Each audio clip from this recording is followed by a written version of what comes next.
Hi, my name's Rob Moore and I build rolling ball sculptures. A few years ago I was asked to construct some kinetic lungs which were to demonstrate how the airflow worked within the lung. And that got me thinking. I thought, wouldn't it be great to make a kinetic brain? And in my view, rolling ball sculpture is a really good way of showing all kinds of movement.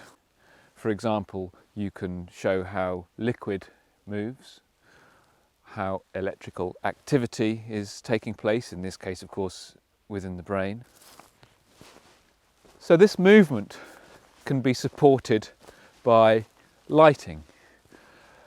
Now there's going to need to be a relationship between the mechanical movement of these balls and the lighting. This can also be triggered by certain switches and on the different pathways throughout the kinetic brain. So ultimately, the brain potentially could be programmable. So there could be several different types of dysfunction that I could demonstrate, such as, for example, dementia, which is a subject very close to my heart as my father suffers from dementia and is in a home.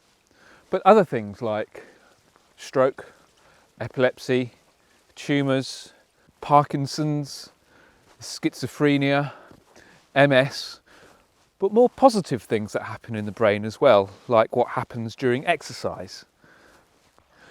So this is a project I've been meaning to do for quite some time now, and in lockdown there's no better opportunity to make a start. So the steel has been ordered and hopefully next week I will start cutting metal and sticking it together, and I hope that you will follow me and watch more of my videos during the process.